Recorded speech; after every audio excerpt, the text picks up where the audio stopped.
अगर आप भी चाहते हैं कि एसएस फिल्म्स मोतिहारी के ऑडियो वीडियो सबसे पहले आप तक पहुंचे, तो इस चैनल को सब्सक्राइब करें और साथ ही बेल आइकन को दबाना ना भूलें।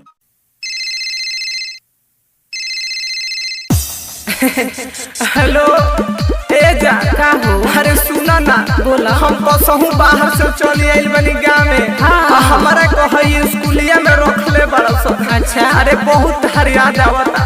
का पगला में बड़ा का हो? मिल के हमरा से कोरोना धरइबा का?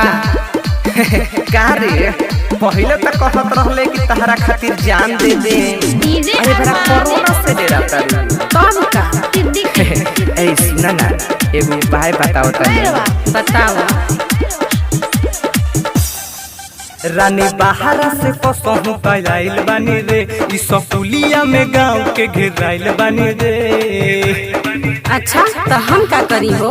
रानी बाहर से कसहू आइल बानी रे, ई स्कूलिया में गाँव के घेराइल बानी रे। वादा करके नहीं पल में बदल जाई है। अरे ना हो, आधी रतिया के घर से निकल जाई है, सैनिटाइजर लगा के मिले चल जाई है। आधी रतिया के घर से निकल जाई है, सैनिटाइजर लगा के मिले चल जाई है। ए जा सुना ना, काहे परेशान करत रहा? 14 दिन के तो बात बा, तनी बर्दाश्त कर।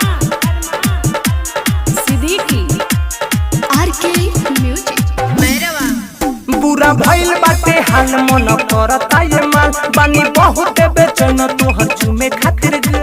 तो हम का करी? बुरा भइल बाटे हाल, मन करता ये माल बानी बहुत बेचैन तोहर चुमे खातिर जा।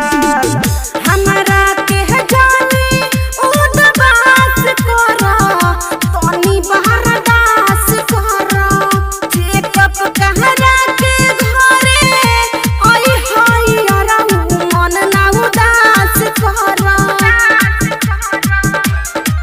देह थकल बाटे तेलवा से मल जाई है। अरे ठंडा के नुरानी हो। आधी रतिया के घर से निकल जाई है, सैनिटाइजर लगा के मिले चल जाई है।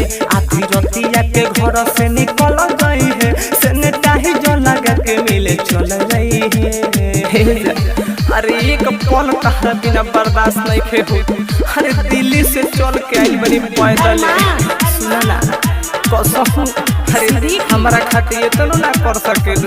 हाँ जाइए जा, ई स्कूलिया के पीछे बाटे रहरी के खेत, उहे चल है गोरी खाली कोइल जाई में। अच्छा, ई स्कूलिया के पीछे बाटे रहरी के खेत, उहे चल है गोरी खाली कोइल जाई में।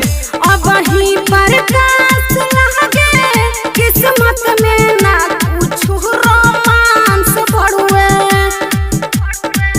घायल मृत्युंजय दीपा से खासे ना मिले के चांस बढ़ुए।